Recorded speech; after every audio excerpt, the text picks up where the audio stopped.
आज दशैंको 6औं दिन कत्यानी भगवतीको पूजाआजा गरिँदै काङ्ग्रेसमा समानुपातिकतर्फ बन्द सूची विवादले लियो नयाँ रूप। कोइराला पक्ष थप मर्कामा। नुवामीदेखि द्वादशीसम्म भारी वर्षाको सम्भावना। दशैंमा यातायात प्रभावित हुन सक्ने। चाडपर्वमा विद्युत सेवा प्रवाहमा कमजोरी हुन नदिन ऊर्जा मन्त्रीको निर्देशन। ज्येष्ठ नागरिकको सम्मानपूर्ण जीवन सुनिश्चित गर्नु सबैको कर्तव्य भएको राष्ट्रपति विद्यादेवी भण्डारीको भनाई। काङ्ग्रेसभित्रै विद्रोह गर्नुपर्ने बेला आएको गगनकुमार थापाको चेतावनी। समाजवादी क्रान्तिकारीमा जब मार्गदर्शक सिद्धान्त हुन नसक्ने नेता झलनाथ खनालको ठोकुवा। प्रेम गीत 3को एक साताको नेपालमा कमाई कति भयो त? विश्वमा कति भयो यसबारे सम्पूर्ण जानकारी। दशैं विधामा आयल निगमका पेट्रोलियम पम्प समेत खुल्ला हुने। रविन्द्र मिश्रका चुनावी एजेन्डा सङ्घीयता खारेजी। राजसंस्था तथा हिन्दू बौद्ध राष्ट्र सिट बाँडफाँडमा असन्तुष्टि जनाउँदै काङ्ग्रेस जिल्ला उपसभापति भन्छन्, जहाँ अन्याय हुन्छ त्यहाँ विद्रोह गर्छौं। काङ्ग्रेसमा मचियो निकै ठुलो भाँडभै। माओवादी केन्द्रका अध्यक्ष प्रचण्डका लागि चितवनको क्षेत्र नम्बर 3 भन्दा गोर्खाको क्षेत्र नम्बर 2 जोखिम मुक्त क्षेत्र। रुकुम पश्चिममा काङ्ग्रेसलाई कुनै क्षेत्र नदिने माओवादी केन्द्रको अडान। लोसपा केन्द्रीय सदस्य झा र तत्कालीन राजपा महासचिव यादव नेकपा एमालेमा प्रवेश। नेकपा एमाले उपाध्यक्ष रामबहादुर थापा बादल चुनाव नलड्ने, समानुपातिकमा पनि नबस्ने र चितवनको विकासबाट अत्तालिएकाहरू अनेक षड्यन्त्र गर्न खोज्दैछन्। रेणु दाहालको भनाई। यता भने कुलमान घिसिङ काठमाडौँको क्षेत्र नम्बर 3 मा सादा उम्मेद्वार बन्ने सम्भावना। अब हेर्नुहोस् पुरा समाचार। दर्शक महानुभावहरू नमस्कार। नेपाली न्युज टिभीको न्युज बुलेटिन खबरमा यहाँहरूलाई हार्दिक स्वागत छ। सदाझै आज पनि तपाईँहरूमाझ देश तथा विदेशका महत्त्वपूर्ण समाचार अपडेटका साथ उपस्थित भइसकेका छौँ। दर्शक महानुभावहरू, हामीलाई तपाईँहरूले कहाँदेखि हेर्दै हुनुहुन्छ नेपाल भई जिल्ला र ठाउँको नाम लेख्नुहोला। यदि विदेशमा हुनुहुन्छ भने आफू रहेको देशको नाम पनि लेख्न नभुल्नुहोला र हाम्रो च्यानल नेपाली न्युज टिभीलाई अहिलेसम्म पनि सब्सक्राइब गर्नुभएको छैन भने सब्सक्राइब गर्नुहोला, साथै सँगै रहेको बेल आइकनलाई दबाउन पनि नभुल्नुहोला। आउनुहोस् दर्शक महानुभावहरू, आजको मुख्य समाचारबाट सुरु गरौँ। दर्शक महानुभावहरू, आउनुहोस् पहिलो खबरतर्फ लागौँ। बडा दशैंको आज 6औं दिन कात्यायनी भगवतीको पूजाआजा गरी मनाइँदैछ। कात्यायनी भगवती वज्र मण्डलकी अदृष्टा त्रिदेवीको रूपमा प्रतिष्ठित भएको बताइन्छ। कात्यायनी भगवतीको रूप भव्य र दिव्य रहेको समेत बताइने गरिएको छ। कात्यायनी भगवतीको वर्ण सर्व सम्मान चम्किलो तथा भास्कर र चतुर्भुज रूपमा धारणी गरेकी कात्यायनी भगवतीको दाहिने तर्फको माथिल्लो हात अभय मुद्रामा छ, तल्लो हात वर मुद्रामा रहेको देखिन्छ। देब्रेतर्फको माथिल्लो हातमा तरबार छ भने तल्लो हातमा कमल पुष्प शुभेच्छित रहेको छ। दर्शक महानुभावहरू, आज दशैंको 6औं दिन कात्यायनी भगवतीको भव्यका साथ पूजाआजा गरी मनाइँदैछ। दर्शकबिन यसैबीच आउनुहोस् दोस्रो खबरतर्फ लागौँ। यस वर्ष दशैंको दिन पानी पर्ने र सडक तथा हवाई यातायात सेवा प्रभावित हुन सक्ने सम्भावना रहेको जल तथा मौसम विज्ञान विभागले जानकारी दिएको छ। हाल बङ्गलाको खाडीमा विकसित भइरहेको न्यूनचापीय क्षेत्रको प्रभाव उत्तर पश्चिमीतर्फ सर्दै जाने क्रममा त्यसको असर नेपालमा पनि पर्ने भएको जानकारी प्राप्त भएको छ। मौसमविद विनोद पोखरेलले नुवामीदेखि नेपालमा वर्षा सुरु हुने र दशमीसम्मै कायम रहने बताएका छन्। बीचमा पश्चिम नेपालका केही स्थानमा अति भारी वर्षाको सम्भावना समेत रहेको जानकारी प्राप्त भएको छ। जल तथा मौसम विज्ञानले पनि दशैं विशेष मौसम बुलेटिन जारी गर्दै असोज 18 गते नुवामीको दिन केही स्थानमा मध्यम खालको वर्षा हुने जानकारी गराएको छ।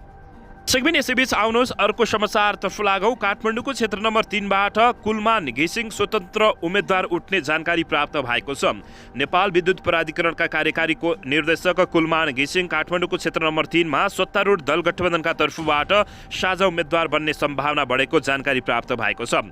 नेकपा माओवादी केन्द्रका अध्यक्ष पुष्पकमल दाहाल प्रचण्डको प्रस्ताव र प्रधानमन्त्री तथा नेपाली काङ्ग्रेसका सभापति शेरबहादुर देउबाको समर्थनमा कुलमान घिसिङ गठबन्धनको साझा उम्मेद्वार बन्न लागेको बुझिएको छ। कुलमान घिसिङ काठमाडौँको क्षेत्र नम्बर 3 अन्तर्गत बौद्धका बासिन्दा हुन्। यो क्षेत्रमा कुलमान घिसिङको गिरे जिल्ला रामेछाप र काभ्रेबाट आएका मानिसहरूको बाक्लो बसोबास समेत रहेको छ। प्रचण्डले सुरुमा पार्टीकै उम्मेद्वारका रूपमा घिसिङलाई अगाडि सार्ने सङ्केत दिएको भए तापनि कुलमान घिसिङ काठमाडौँको क्षेत्र नम्बर 3 मा गठबन्धनको साझा उम्मेद्वारका रूपमा स्वतन्त्र चुनाव चिन्ह लिएर चुनावमा जान चाहेको माओवादीका एक नेताले जानकारी दिएका छन्। काठमाडौँ क्षेत्र नम्बर 3 काङ्ग्रेसले दाबी गरेको भए तापनि कुलमान घिसिङलाई साझा उम्मेद्वार बनाउन सकिने अवस्था छ।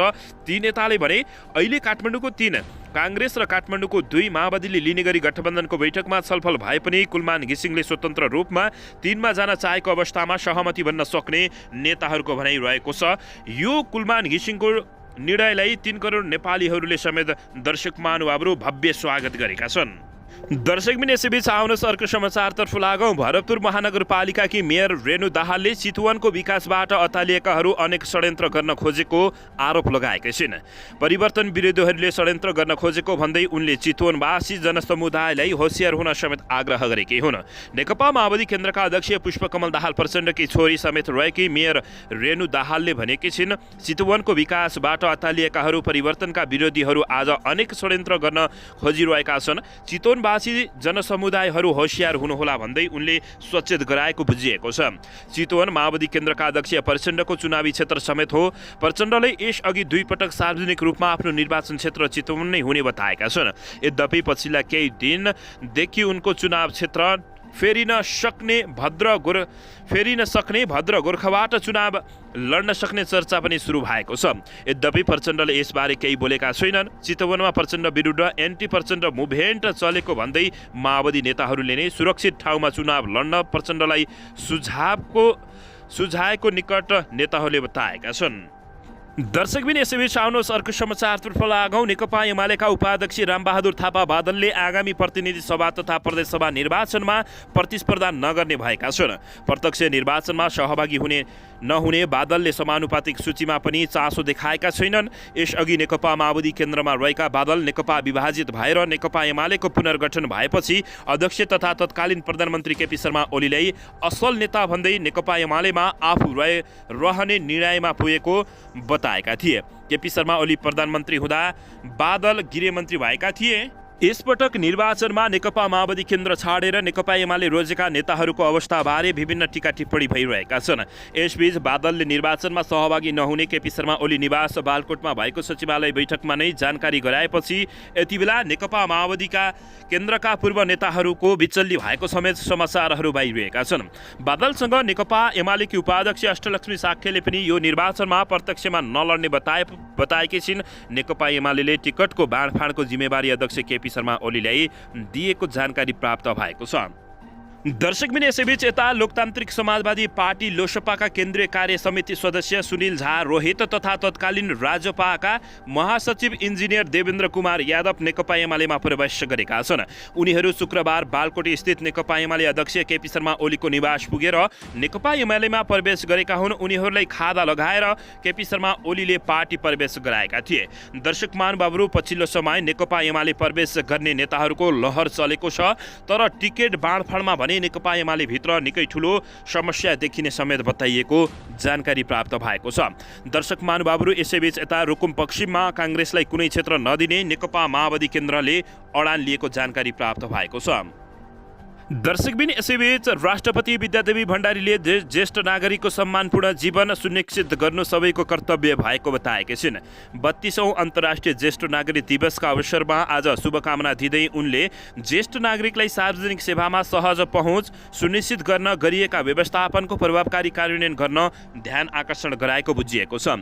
ज्येष्ठ नागरिक आफ्नो जीवनभरको सङ्घर्ष र भोगाइबाट आर्जित ज्ञान सिप र अनुभव खानी रहेको जनाउँदै उनले ज्येष्ठ नागरिकको ज्ञान र अनुभवबाट आजको युवा पुस्ताले जीवन उपयोगी सिकाइ ग्रहण गर्न सिक्नुपर्ने बताएकी छिन्। ज्येष्ठ नागरिकमा अन्तर्निहित ज्ञान र अनुभवलाई पुस्तान्तरण गर्न आवश्यक वातावरण सिर्जना गर्न परिवार समाज र राज्यको सामूहिक प्रयास आवश्यक पर्छ। राष्ट्रपतिले सन्देशमा उल्लेख गरेकी छिन्। आफ्नो जीवनको ऊर्जाशील र उत्पादनशील समय राष्ट्रका लागि योगदान गरेका ज्येष्ठ नागरिकको जीवनलाई सहज र सुरक्षित बनाउन सरकारले ज्येष्ठ नागरिक स्वास्थ्य बिमा सामाजिक सुरक्षा भत्ता लगायत सेवा र सुविधाको व्यवस्था गरेको जनाउँदै उनले ज्येष्ठ नागरिक लक्षित कार्यक्रमलाई थप विस्तार गर्दै लैजानुपर्ने बताएकी हुन्। दर्शकबिन यसैबीच यता नेपाली काङ्ग्रेसमा यतिबेला भाँडभैलो मच्चाइएको छ। नेपाली काङ्ग्रेसभित्र आउँदो चुनावका लागि निर्वाचन आयोगमा बुझिएको समानुपातिक तर्फको उम्मेद्वारको सूचीलाई लिएर जारी विवादले नयाँ रूप लिएको छ। नेता शेखर कोइराला पक्षले निर्वाचन आयोगमा बुझाएको समानुपातिक सूचीमा आफ्नो पक्षका नेता नगण्य मात्रामा मात्रै राखिएको र परेका नामको वरीयता क्रम पनि तल पारिएको भन्दै आन्दोलनमा उत्रिँदै आएको छ। समस्या समाधानका लागि संस्थापन पक्ष र नेता कोइराला पक्षबीच छलफल हुँदै आएको छ। सोही क्रममा बिहिबार बेलुका भएको छलफलमा प्रधानमन्त्री समेत रहेका सभापति शेरबहादुर देउबाको पार्टीको केन्द्रीय सदस्यमा मनोनित भएकाहरूको नाम बन्द सूचीबाट हटाउने प्रस्ताव गरेका थिए। त्यसमा कोइराला पक्ष सकारात्मक देखिएको थियो, तर देउबाले आफ्ना पक्षका मनोनित केन्द्रीय सदस्यहरूको नाम समानुपातिकको बन्द सूचीबाट नहटाउने कोइराला पक्षलाई भने सो नियम लागू गर्ने सङ्केत गरेका छन्। एक नेताका अनुसार त्यस विषयमा छलफल भएको छ। शेखर समूहले भने नियम दुवै पक्षले समान रूपमा लागू गर्नुपर्ने माग गरेको छ। शेखर समूहले प्रत्यक्ष तथा समानुपातिकमा आफ्ना नेताहरूलाई अवसर दिएको नदिएको भन्दै विरोध गर्दै आएको छ। देउबाको नयाँ प्रस्ताव र त्यसको कार्यान्वयन एकपक्षीय रूपमा गर्दा आफ्ना तर्फबाट सूचीमा परेकाको मात्रै नाम काटिने देखेपछि कोइराला पक्ष सशङ्कित र थप विरोधमा उत्रिएको छ। निर्वाचन आयोगले दलहरूलाई समानुपातिकको बन्द सूची सच्याउन असोज 16 गतेसम्मको समय दिएको जानकारी प्राप्त भएको छ। दर्शकबिन यसैबीच आउनुहोस् अर्को समाचारतर्फ लागौँ। यति बेला प्रेम गीत 3 अर्थात् नेपाली फिल्मले विश्व हल्लाएको छ। शुक्रबारबाट विश्वभर प्रदर्शनमा आएको प्रेम गीत 3 को कमाई सार्वजनिक गरिएको छ। निर्माता तथा निर्देशक सन्तोष सेनले गत शुक्रबारदेखि बिहिबारसम्मको कमाई सामाजिक सञ्जालबाट सार्वजनिक गरेका छन्। गत शुक्रबारबाट नेपाली र हिन्दी भाषामा प्रेम गीत 3 विश्वभर प्रदर्शनमा आएको छ। नेपालमा गत शुक्रबार नेपाली संस्करणमा 2.05 करोड, शनिबार 2.05 करोड, आइतबार 95.50 लाख ग्रस गरेको सेनले जानकारी दिएका छन्। नेपालमा नेपाली र हिन्दी संस्करणबाट सोमबार 1.18 करोड, मङ्गलबार 0.65 करोड, बुधबार 0.61 करोड र बिहिबार 0.53 करोड ग्रस गरेको निर्माता तथा निर्देशक सेनले बताएका छन्। उनका अनुसार गत शुक्रबारदेखि बिहिबारसम्म नेपालमा 7.96 करोड रुपियाँ ग्रस गरेको बताएका छन्। यसैगरी भारतमा दुवै भाषाको संस्करणमा गत शुक्रबार 1.12 करोड, शनिबार 0.83 करोड, आइतबार 64.94 लाख, सोमबार 34.93 लाख, यसैबीच मङ्गलबार 22.17 लाख, बुधबार 17.23 लाख, बिहिबार 12.10 लाख ग्रस गरेको सेनले सार्वजनिक गरेको विवरणमा उल्लेख गरिएको छ। उनका अनुसार भारतमा एक सप्ताहको ग्रस 3.44 करोड भारतीय रुपियाँ ग्रस गरेको जानकारी प्राप्त भएको छ। नेपाल र भारत बाहेक ओभरसिज प्रेम गीत 3 को कमाई 6.21 करोड भारतीय रुपियाँ रहेको उनले जानकारी प्राप्त भएको छ। दर्शकबिन यसैबीच आउनुहोस् अर्को समाचारतर्फ लागौँ। नेपाल आयल निगमले दशैं बिदाका समयमा पनि आफ्ना सबै पेट्रोल पम्पहरू खुल्ला राख्ने जानकारी दिएको छ। निगमले एक सूचना प्रकाशित गरी दशैंका समयमा पेट्रोलियम पदार्थको सहज आपूर्तिका लागि दशैंको बिदामा 13 डिपोसहित खुल्ला राख्ने जानकारी दिएको छ। दशैंमा सार्वजनिक बिदा हुने र सार्वजनिक यातायातको चाप बढ्ने भएकाले पेट्रोलियम पदार्थको सहज आपूर्तिका लागि पम्पहरू खुल्ला राख्ने निगमले निर्णय गरेको निगमका निर्देशक वीरेन्द्र गोतगाईले जानकारी दिएका छन्। उनका अनुसार प्रदेश नम्बर 1 को विराटनगर र मध्य प्रदेशको अमरलेखगञ्ज असोज 16, 21 र 21 गते डिपो खुल्ला हुने जानकारी प्राप्त भएको छ भने प्रदेशको थानकोट र गण्डकीको पोखरामा असोज 15, 16, 18 र 21 गते खुल्ला रहने लगायत दशैंको बिदामा पनि पेट्रोलियम पदार्थहरू सहज रूपमा उपलब्ध गराउने उनले जानकारी दिएका छन्। दर्शकबिन यसैबीच यता अघिल्लो प्रतिनिधि सभामा 801 मतले पराजित भएका नेता रविन्द्र मिश्र पुनः सोही क्षेत्रबाट निर्वाचनमा उम्मिने भएका छन्। अघिल्लो पटक विवेकशील साझा पार्टीबाट उम्मेद्वार बनेका मिश्र यसपटक भने राप्रपाबाट उम्मेद्वार बन्ने भएका छन्। शुक्रबार उम्मेद्वार घोषणापछि सामाजिक सञ्जाल मार्फत मिश्रले आफ्नो परिचय र एजेन्डा प्रस्तुत गरेका हुन्। उनले मुख्य रूपमा सङ्घीयताको खारेज र संवैधानिक राज संस्थालाई आफ्ना एजेन्डा बनाएका छन्। प्रत्यक्ष निर्वाचित कार्यकारी प्रधानमन्त्री र स्थानीय तहलाई सुदृढ बनाउने मिश्रले एजेन्डा राखेका छन्। सनातन हिन्दू बौद्ध राष्ट्र धर्म पहिचान, सांस्कृतिक सम्पदाको संरक्षण, वर्गीय आरक्षण, समावेशी र समानुपातिक प्रतिनिधित्वलाई पनि उनले एजेन्डामा समेटेको जानकारी प्राप्त भएको छ। दर्शकबिन नेताहरूले हुँदा जनतालाई ज्यान मार्ने धम्कीसम्म त दिन थालेका छन्। दर्शकबिन यसैबीच यता नेकपा एमालेका नेता राजेन्द्र लाइरे धनकुटाको पाखरीबास नगरपालिकाका प्रमुख प्रशासकीय अधिकृत प्रकाश राज पौडेललाई ज्यान मार्ने धम्की दिएका छन्। प्रतिनिधि सभाका निवर्तमान सांसद समेत रहेका नेकपा एमालेका नेता राईले बिहिबार दिउँसो पौडेललाई फोन मार्फत ज्यान मार्ने धम्की दिएका हुन्। आफूहरूलाई हेप्ने गरेको भन्दै राईले पौडेलको अस्तित्व समाप्त पारिदिने धम्की दिएको अडियोमा सुन्न सकिन्छ। प्रधानमन्त्री तथा नेपाली काङ्ग्रेस सभापति शेरबहादुर देउबा र वरिष्ठ नेता रामचन्द्र पौडेलले पनि बचाउन नसक्ने राईले चेतावनी दिएका छन्। उनी यतिमै रोकिएका छैनन्। तपाईँ जति मान्छे कति झुन्डाएर हानिदिएको छु थाहा छ भन्दै प्रश्न गरेका छन्। हान्न बाँकी छ, तपाईँले डडाल्नो दरो बनाएर राख्ने कुरा यत्तिकै क्लियर गरेर हुनुहोस् र बस्नुहोस् भनेर चेतावनी दिएका हुन्। उनले भनेका छन् धनकुटा छोडेर नगए देखाइदिने समेत चेतावनी रहेको छ। राईले ज्यान मार्ने धम्की दिएपछि पौडेलले सरकारका निकायसँग सुरक्षाको माग गरेका छन्। दर्शकबिन यसैबीच यता धनकुटाको पाखरीबास नगरपालिकाका कर्मचारीहरूले कारबाही गर्नुपर्ने मागसहित पेन डाउन गरेर आन्दोलनमा उत्रिएका छन्। नेकपा एमालेका नेता तथा निवर्तमान सांसद राजेन्द्र कुमार राईले प्रमुख प्रशासकीय अधिकृत प्रकाश राज पौडेललाई ज्यान मार्ने धम्की दिएपछि कर्मचारीहरूले पेन डाउन गरेका हुन्। शुक्रबार बसेको पाखरीबास नगरपालिकामा कार्यरत कर्मचारीहरूको बैठकले राईलाई कारबाही गर्नुपर्ने र कर्मचारीको सुरक्षाको माग गर्दै पेन डाउन गरेर सम्पूर्ण कामकाज बन्द गर्ने घोषणा गरेको छ। बैठकपछि जारी गरिएको विज्ञप्तिमा नेता राईले बिहिबार कार्यालय समयमा पौडेललाई फोन गरी अत्यन्त अपमानजनक, असभ्य, अराजक र अराजनीतिक र अप्राविधिक मनोवृत्तिबाट ग्रसित मनसायले धम्की दिएको प्रति आपत्ति जनाएको उल्लेख गरिएको छ। बैठकले अति गम्भीर र अति संवेदनशील शब्द वाक्यहरूबाट गाली गलोज र अपशब्द प्रयोग गरी ज्यान मार्ने धम्की समेत दिएकोले त्यसको घोर भर्त्सना गर्दै अत्यावश्यक सेवा बाहेक सम्पूर्ण कामकाज बन्द गरी पेन डाउन गर्ने घोषणा गरेको प्रमुख प्रशासकीय अधिकृतले जानकारी दिएका छन्।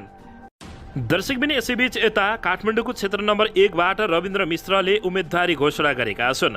राष्ट्रिय प्रजातन्त्र पार्टीका वरिष्ठ उपाध्यक्ष रविन्द्र मिश्रले आगामी मङ्सिर 4 गते हुने प्रतिनिधि सभा निर्वाचनका लागि काठमाडौँको क्षेत्र नम्बर 1बाट उम्मेदवारी दिने घोषणा गरेका हुन्। काठमाडौँको थापा गाउँमा राप्रपाका पूर्व अध्यक्ष प्रकाश चरण लोहनी, महामन्त्री भुवन पाठक लगायत नेताहरूको उपस्थितिमा शुक्रबार मिश्रले उम्मेदवारी घोषणा गरेका हुन्। कार्यक्रममा राप्रपा अध्यक्ष राजेन्द्र लिङ्गदेल भने उपस्थित नभएको अवस्थामा घोषणा सभा पूर्वाध्यक्ष लोहनी सहित महामन्त्री पाठक, प्रवक्ता मोहन श्रेष्ठ लगायत नेताहरू रहेको मिश्रको सचिवालयले जानकारी दिएको प्राप्त भएको छ। राप्रपासँग एकता गरी वरिष्ठ उपाध्यक्षमा नियुक्त भएको एक साता नबित्दै नेता मिश्रले आफ्नो उम्मेदवारी घोषणा गरेका हुन्। यस अघिको प्रतिनिधि सभा निर्वाचनमा पनि मिश्र सोही निर्वाचन क्षेत्रबाट उम्मेद्वार बनेका थिए, तर त्यस क्रममा उनी नेपाली काङ्ग्रेसका प्रकाशमान सिंहसँग 818 मतान्तरले पराजित भएका थिए। दर्शकबिन यसैबीच यता साझा यातायातको 37वटा नयाँ बिजुली बस आगामी 10 दिनभित्र केरुङ नाकामा आइपुग्ने भएको छ। साझा यातायात कम्पनीले यसअघि नै 3वटा बिजुली बस नेपाल ल्याएर चलाइरहेको छ। अब पहिलो लटको 40वटा बिजुली बस मध्ये बाँकी अहिले ल्याउन लागि बताइएको छ। साझाका इन्जिनियर तथा प्रोजेक्ट म्यानेजर गौरव राज पाण्डेका अनुसार उक्त 37वटा बिजुली बसले कोदारी हुँदै न्युजिङ काठमाडौँ यात्रा सुरु गरेका छन्। साझा यातायातका 37 बिजुली बस यसपालि केरुङ नाकाबाट ल्याउन लागेको हो। उनले भने अबको 10 दिनभित्र ती बसहरू नेपाली नाकामा आइपुग्नेछन्। यसभन्दा अगाडि 3वटा बिजुली बस तातोपानी नाकाबाट ल्याइएको थियो। ती बस नाका आइपुग्न 7-8 दिन लाग्ने समेत बताइएको छ।